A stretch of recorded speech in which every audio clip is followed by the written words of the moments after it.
ओम नमः शिवाय। किसी भी व्रत को आरंभ करते समय संकल्प जरूर लेना चाहिए। संकलित व्रत जल्दी फलित होते हैं। तो सबसे पहले आप त्रयोदशी तिथि के दिन सुबह जल्दी उठकर स्नान आदि से निवृत्त होकर सूर्य देव को जल अर्पित करने और अपने पितरों को भी जल अर्पित करें। फिर हाथ में जल और पुष्प लेकर भोलेनाथ का ध्यान करते हुए व्रत का संकल्प ले। संकल्प लेने के बाद भगवान शिव, माता पार्वती सहित शिव परिवार की पूजा करें। भगवान शिव को चंदन, भांग, धतूरा अर्पित करें। धूप, दीप समय तथा सब व्रत की कथा भी पढ़ें और सुनें। प्रदोष काल के समय आपको कथा जरूर पढ़नी और सुननी चाहिए। आरती करें। यदि समय हो तो शिव चालीसा का भी पाठ करें। महामृत्युंजय मंत्र का भी जाप आप कर सकते हैं। ऐसा करने से घर में रोग, शोक आदि बीमारियां नहीं होती हैं, कोई दुख नहीं होता और सबको अंत में भगवान को मौसमी फलों का भोग भी लगाते हैं। इससे अपना उपवास आरंभ करते हैं। दिन भर में उपवास रखते समय प्रदोष दो तरह के होते हैं।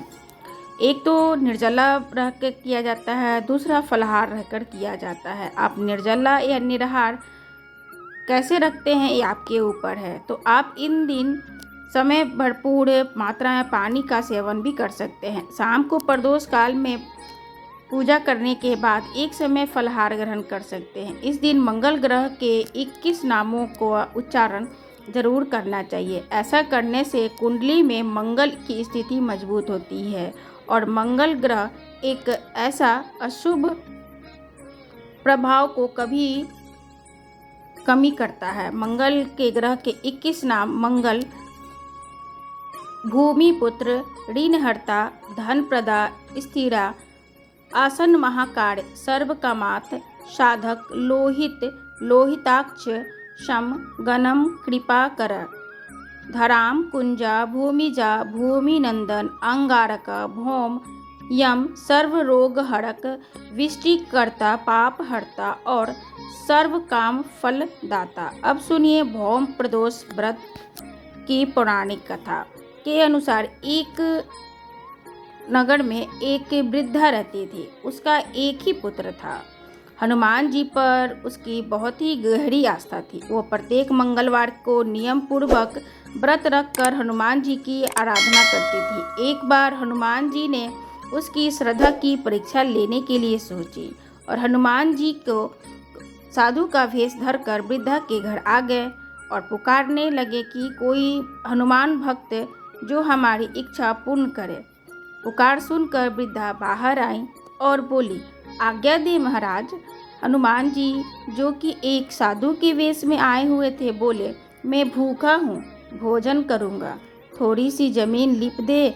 अब वृद्धा दुविधा में पड़ गई और इसलिए कि हाथ जोड़कर कहने लगी, महाराज लिपने और मिट्टी खोदने के अलावा आप कोई दूसरी आज्ञा दें, मैं अवश्य पूर्ण करूँगी। तब साधु ने 3 बार प्रतिज्ञा करने के बाद कहा कि जो अपने बेटे को बुलाकर ला, मैं उसके पीठ पर आग जलाकर भोजन बनाऊंगा। यह बात सुनकर वृद्धा घबरा गई, लेकिन वो प्रतिज्ञा कर चुकी थी कि उसने अपने पुत्र को बुलाकर साधु के हवाले कर दिया।